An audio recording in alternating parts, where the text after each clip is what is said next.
నమస్తే welcome to Suman TV. నేను మీ హరిత. విదేశాల్లో ఎంబీబీఎస్ చేయడానికి జార్జియాలోని యూనివర్సిటీ జియోమెడి ద బెస్ట్ అంటారు. ఎందుకని? దాని గురించి ఇప్పుడు తెలుసుకుందాం. స్టూడియోలో ఉన్నారు భాగ్యలక్ష్మి ఎడ్యుకేషనల్ సర్వీసెస్ నుంచి MD doctor BSS Prasad. Prasad గారు నమస్తే అండి. నమస్తే అండి. మీరు ఎన్నో యూనివర్సిటీని, జార్జియాలో కూడా చాలా యూనివర్సిటీని తెలుగు స్టూడెంట్స్కి పరిచయం చేశారు. జియోమెడి యూనివర్సిటీకి ఎందుకు మీరు ప్రాధాన్యం ఇస్తున్నారు? సో మెయిన్గా యూనివర్సిటీ జియోమెడిని మెయిన్గా చూస్ చేసుకోండి. మేము జార్జియాలో ఉన్న చాలా యూనివర్సిటీస్ని ఇంట్రడ్యూస్ చేయడం జరిగింది. ఇన్ఫ్యాక్ట్ జార్జియన్ నేషనల్ యూనివర్సిటీ ఎస్యూని ఆల్ ఇండియా లెవెల్లో పరిచయం చేసింది మేమే. న్యూ విజన్ యూనివర్సిటీని ఆంధ్రప్రదేశ్ తెలంగాణలో మేము ఇంట్రడ్యూస్ చేసాం. బాతుమి షోటరస్టవెల్లి స్టేట్ యూనివర్సిటీని మనం ఇంట్రడ్యూస్ చేయడం జరిగింది. ఆల్ ఇండియా లెవెల్లో అకాకి సెరటల్లి స్టేట్ యూనివర్సిటీని ఇంట్రడ్యూస్ చేసినాం. సో ఇప్పుడు యూనివర్సిటీ జియోమెడిని ఇంట్రడ్యూస్ చేయడం జరిగింది. సో ఇందులో అన్ని యూనివర్సిటీస్లో ఎండ్ ఆఫ్ ది డే మనకు కావాల్సింది ఏంటంటే valid degree in hand and medical knowledge in mind. So valid degree in hand ఇండియాలో కావాలి అంటే ఖచ్చితంగా అక్కడ ఎఫ్ఎంజీ, ఇప్పుడున్న పరిస్థితుల్లో ఎఫ్ఎంజీ పాస్ పర్సంటేజ్ ఎక్కువ ఉండాలి. సో ఈ విధంగా పాస్ పర్సంటేజ్ ఎక్కువ ఉండాలంటే ఎక్స్క్లూజివ్ మెడికల్ యూనివర్సిటీ అయి ఉండాలి. సో ఇవన్నీ యూనివర్సిటీస్లో ఈ FMG pass percentage which is required to practice in India as well as to get PG admission India, FMG ఏదైతుందో, సో ఇప్పుడున్న నెక్స్ట్ దానికి సంబంధించి ఎక్కువ రిజల్ట్స్ యూనివర్సిటీ జియోమెడి ఉన్నాయి. సో అందుకల కారణం వచ్చేసి యూనివర్సిటీ జియోమెడి ఎక్స్క్లూజివ్ మెడికల్ యూనివర్సిటీ అయి ఉండి, more number of passed out batches కలిగి ఉండి, more number of passed out students కలిగి ఉండి, more number of FMG pass percentage ఉండడము, ఇంటర్నేషనల్ లెవెల్లో స్టూడెంట్స్ ఈజీగా రాణించగలుగుతున్నారు. ఇంటర్నేషనల్ లెవెల్లో యూఎస్, యూకే, కెనడా ఇటువంటి కంట్రీస్లో పీజీ అవలీలగా పాస్ అయిపోతున్నారు. సో ఇటువంటి ఎన్విరాన్మెంట్ మొత్తం యూనివర్సిటీ జియోమెడి నుంచి మాత్రమే ఉన్నది. యూనివర్సిటీ జియోమెడి వచ్చేసి exclusive medical university. And university జియోమెడిలో ఉన్న each and every faculty member PhD professor. ఇది చాలా ఇంపార్టెంట్. అండ్ యూనివర్సిటీ జియోమెడిలో ఈ విధంగా క్వాలిటీ మెయింటైన్ చేస్తున్నది కాబట్టి అక్విన్ సర్టిఫికేట్ జార్జియాలో ఉన్న ఏ యూనివర్సిటీకి లేదు, ఓన్లీ యూనివర్సిటీ జియోమెడికి మాత్రమే ఉన్నది. అక్విన్ అంటే accreditation of certification of quality assurance institute కింద ఇంటర్నేషనల్ సర్టిఫికేషన్. అక్కడ దాని క్వాలిటీ అష్యూరెన్స్ అంటే అర్థమవుతుంది. క్వాలిటీ మెయింటైన్ చేసిన వాళ్ళకు మాత్రమే ఇంటర్నేషనల్ సర్టిఫికేషన్ అనేది, అక్విన్ సర్టిఫికేట్ అనేది ఇవ్వడం జరుగుతుంది. అది ఓన్లీ యూనివర్సిటీ జియోమెడికి మాత్రమే ఇవ్వడం సో జరుగుతుంది. ఇవన్నీ ఖచ్చితంగా తెలుసుకోవాలి ఎంబీబీఎస్కు వెళ్ళే వాళ్ళు. ఖచ్చితంగా తెలుసుకోవాలి. అక్విన్ సర్టిఫికేట్ తర్వాత యూనివర్సిటీ జియోమెడి వచ్చేసి WHO recognised, National Medical Commission recognised, మనకి ఏదైతే గెజెట్ ప్రకారము లేకపోతే ఎన్ఎంసీ నామ్స్ ప్రకారం అన్ని సాటిస్ఫై చేస్తున్నది. And ECFMG USA recognized which is required to practice and PG అంటే రెసిడెన్సీ కోసం యూఎస్కి వెళ్ళడానికి important. And medical council of Canada recognized, AMC Australia recognized, and AMSC Europe and AME Europe, ఇట్లా మొత్తం అన్ని రికగ్నేషన్స్ ఉంటాయి. అంటే ఇన్ ద సెన్స్ యూనివర్సిటీ జియోమెడిలో చదివిన వాళ్ళు ప్రపంచంలో ఎక్కడిపోయినా ప్రాక్టీస్ కానీ, పీజీ కానీ, రెసిడెన్సీ కానీ చేసుకోవడానికి అన్ని విధాల అర్హత ఉన్నదని ఈ విధంగా నిర్ధారించుకోగలం. సో ఇవన్నీ తెలుసుకోవాలంటే wdms.org అన్న అఫీషియల్ వెబ్సైట్, అంటే వరల్డ్ డైరెక్టర్ ఆఫ్ మెడికల్ స్కూల్స్లో మన అఫీషియల్ వెబ్సైట్లో wdoms.orgలో క్రాస్ వెరిఫై చేసుకుంటే ఇవంతా ఇన్ఫర్మేషన్ మ్యాక్సిమం మనకు అక్కడ దొరుకుతుంది. At the same time international లెవెల్లో వ్యాలిడిటీతో పాటు ఇండియాలో యాజ్ పర్ గెజెట్ కూడా మ్యాచ్ అవుతున్న యూనివర్సిటీ జియోమెడి. సో యూనివర్సిటీ జియోమెడిలో చదివిన వాళ్ళు మాత్రమే highest number of FMG pass percentage ఉన్నది. సో ఇక్కడ రెండు విధాలుగా మనం ఎఫ్ఎంజీ పాస్ పర్సంటేజ్ ఎక్కువ ఉన్నదంటే రెండు విధాలుగా నిర్ధారించుకోవచ్చు. ఒకటి ఆల్రెడీ పాస్డ్ అవుట్ బ్యాచెస్ ఉన్నది, old university, one of the old university అని మనం నిర్ధారించుకోవచ్చు. పాస్డ్ అవుట్ బ్యాచెస్ ఉన్నంటే ఓల్డ్ యూనివర్సిటీ. సో ఇంకొకటి ఏంటంటే అక్కడ క్వాలిటీ ఎడ్యుకేషన్ ఆ లెవెల్లో ఉంటేనే ఇక్కడ పాస్ అనేది జరుగుతుంది, లేకపోతే జరగదు. ఇక్కడ ఆడ ఏదో జరుగుతున్నాయి కదా, ఇక్కడ వచ్చి మన వాళ్ళు పాస్ అయ్యేది. సో ఆ విధంగా నిర్ధారించుకోవచ్చు. సో ఈ విషయాన్ని ఎఫ్ఎంజీ పాస్ పర్సంటేజ్ని ఎవరు పడితే వాళ్ళు చెప్పి ఇది బాగున్నది, మాది బాగున్నది, ఎక్కువ ఉన్నది, తక్కువ ఉంటుంది కాదు. దీనికి కూడా ట్రస్టెడ్ వెబ్సైట్స్, మన ఇండియన్ గవర్నమెంట్ నిర్ధారించిన వెబ్సైట్స్ ఉన్నాయి. National board of examinations in medical science, NEATBOARD.edu.in అనే వెబ్సైట్ ఓపెన్ చేసి అందులో మీరు కావాల్సిన, అంటే ప్రతి ఇయర్ ప్రతి కంట్రీ నుంచి అందులో ఉన్న ప్రతి యూనివర్సిటీలో ఎవ్రీ ఇయర్ ఏ విధంగా పాస్ పర్సంటేజ్ ఉన్నది, ఏ కంట్రీ పర్ఫార్మెన్స్ ఎక్కువ ఉన్నది, ఆ కంట్రీలో ఏ యూనివర్సిటీ పర్ఫార్మెన్స్ ఎక్కువ ఉన్నదని తెలుస్తుంది. So end of the day మనము చదువుతున్న కంట్రీ తోటి మనకు కానీ, లేకపోతే మనం చదువుతున్న యూనివర్సిటీ కంటే ఎక్కువ మనం ఇక్కడికి వచ్చిన తర్వాత పాస్ అవుతున్నామా లేదా, ఎఫ్ఎంజీ పాస్ అవుతున్నామా లేదా అన్నదే ఎక్కువ important. So quality of education, standards of education ఇవన్నీ బాగా ఉంటేనే మనకు ఇక్కడ పాస్ పర్సంటేజ్ అనేది పెరుగుతుంది. సో ఈ quality of education, standards of education, exclusive medical university ఉండడం వల్ల యూనివర్సిటీ జియోమెడిని చూస్ చేసుకోవడం జరిగింది. సో ఇంకా డీటెయిల్స్ కావాలంటే ఒకసారి అన్ని క్రాస్ చెక్ చేసుకోవచ్చు. వెబ్సైట్లో అన్నీ ఉంటాయండి. ఫీజ్ స్ట్రక్చర్ కానీ, హాస్టల్ వసతి కానీ ఎలా ఉంటుంది అక్కడ?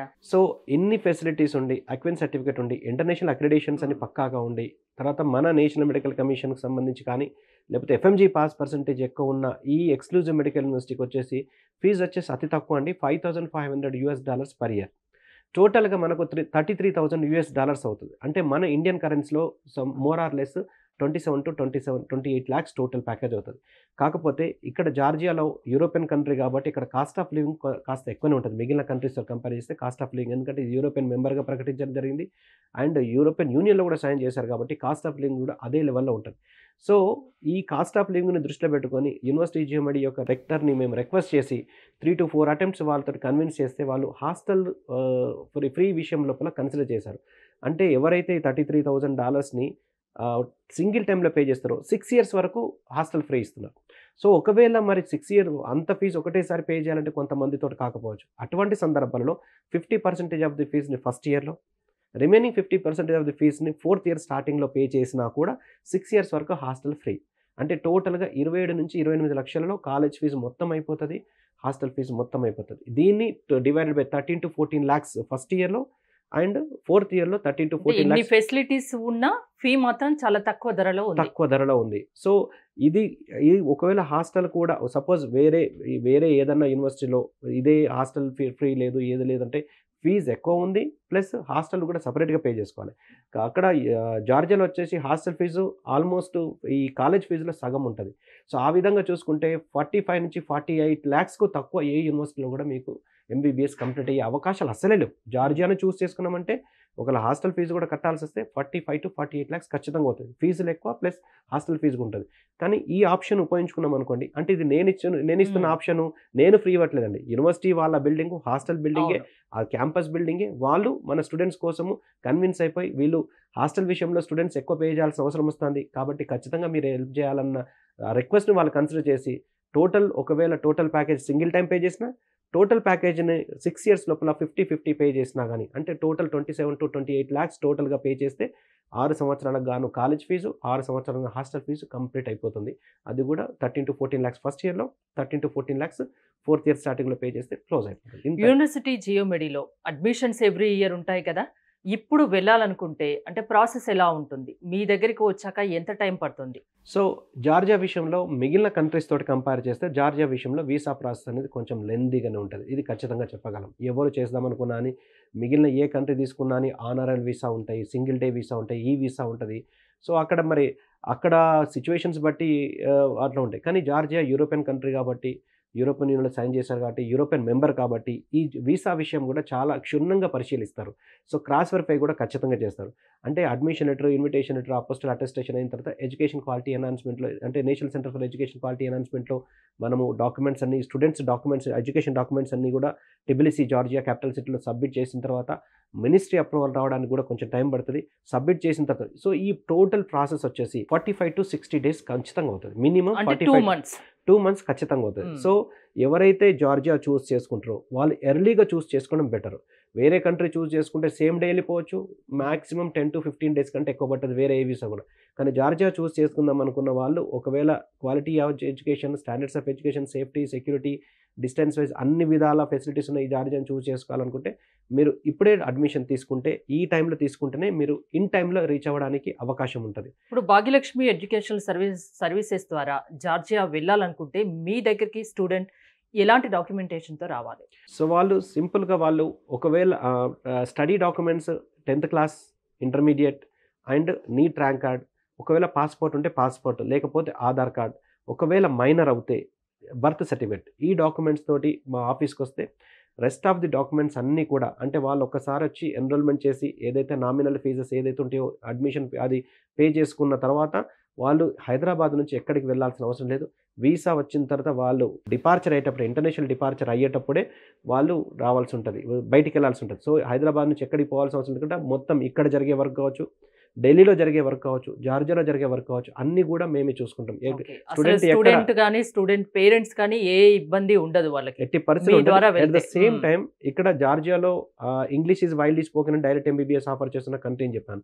సో వాళ్ళు ఇంగ్లీష్ స్టాండర్డ్స్ మెయింటైన్ చేయడమే కాకుండా స్టూడెంట్స్ దగ్గర కూడా వెరిఫై చేసుకుంటారు. సో ఫస్ట్ అడ్మిషన్ తీసుకున్న తర్వాత మన డీటెయిల్స్, స్టూడెంట్ డీటెయిల్స్ అన్ని కూడా యూనివర్సిటీకి పంపిస్తే వాళ్ళకు స్కైప్ ఇంటర్వ్యూ, జూమ్ ఇంటర్వ్యూ ద్వారా వీళ్ళు రైటింగ్, లిజనింగ్, స్పీకింగ్ ఇవన్నీ కూడా IELTS లెవెల్లో, అంటే ఐఎల్స్ అంటే ఆ స్టాండర్డ్స్ కాదు, అంటే వీళ్ళు అన్ని విధాల మళ్ళీ ఐఎల్స్ అంటే చాలా మంది భయపడతారు. సో అంటే వాళ్ళకు minimum communication skills in the proficiency of English ఉన్నదా లేదా. మన హైదరాబాద్ పిల్లలు కానీ తెలంగాణ ఆంధ్ర పిల్లలకి ఈ సమస్య అసలే లేదు ఇంగ్లీష్, ఎందుకంటే అందరు కూడా ఇంగ్లీష్ మీడియం చదువుతున్నారు. సో ప్రొఫిషియన్సీ ఆఫ్ ఇంగ్లీష్ విషయంలో వీళ్ళకి అనుమానం లేదు. కొంచెం కొన్ని సందర్భాలలో నార్త్ ఇండియా స్టూడెంట్స్ కానీ లేకపోతే వేరే వాళ్ళకి ఇది ఇబ్బంది అవుతుంది, కానీ మన తెలంగాణ ఆంధ్ర పిల్లలకు మాత్రం ఈ సమస్య ఇప్పటివరకు ప్రొఫిషియన్సీ ఆఫ్ ఇంగ్లీష్ టెస్ట్ చేయడంలో ఎటువంటి ఇబ్బంది లేదు. సో అన్ని విధాలు నిర్ధారించుకున్న తర్వాత వాళ్ళు అడ్మిషన్ అనేది కన్ఫర్మ్ చేస్తారు. ఒకవేళ వాళ్ళ ఉద్దేశం ఏంటంటే మీకు ఇంగ్లీష్ అర్థం కాకపోతే, మీరు ఇంగ్లీషే మాట్లాడకపోతే మేము ఇంగ్లీష్లో టీచ్ చేస్తే మీకు అర్థం కాదు కదా. కాబట్టి మా మీడియం ఆఫ్ ఇన్స్ట్రక్షన్, మా టీచింగ్ మెథడాలజీ మోడ్ మొత్తం కూడా 100% ఇంగ్లీష్, కాబట్టి మీకు కూడా ఇంగ్లీష్ రావాలి అని వాళ్ళు క్రాస్ వెరిఫై చేసుకొని మరీ తీసుకుంటారు. సో మననే టెస్ట్ చేస్తుందంటే వాళ్ళ ఇంగ్లీష్ లెవెల్స్ ఎలా ఉన్నాయో మనం కూడా అర్థం చేసుకోవచ్చు. యూనివర్సిటీ జియోమెడీని ఎందుకు సెలెక్ట్ చేసుకోవాలి, ఎందుకు చూస్ చేసుకోవాలి అనే దాని గురించి చాలా బాగా ఎక్స్ప్లెయిన్ చేశారు. థ్యాంక్ యూ ప్రసాద్ గారు. మీరు కనుక భాగ్యలక్ష్మి ఎడ్యుకేషనల్ సర్వీసెస్ ద్వారా యూనివర్సిటీ జియోమెడీలో చదవాలి, ఎంబీబీఎస్ అక్కడ కంప్లీట్ చేయాలి, మంచి ఫ్యూచర్ ఉండాలి అనుకుంటే స్క్రీన్ పై స్క్రోల్ అవుతున్న నెంబర్స్కి కాల్ చేసి కాంటాక్ట్ అవ్వండి. చూస్తూనే ఉండండి సుమన్ టీవీ.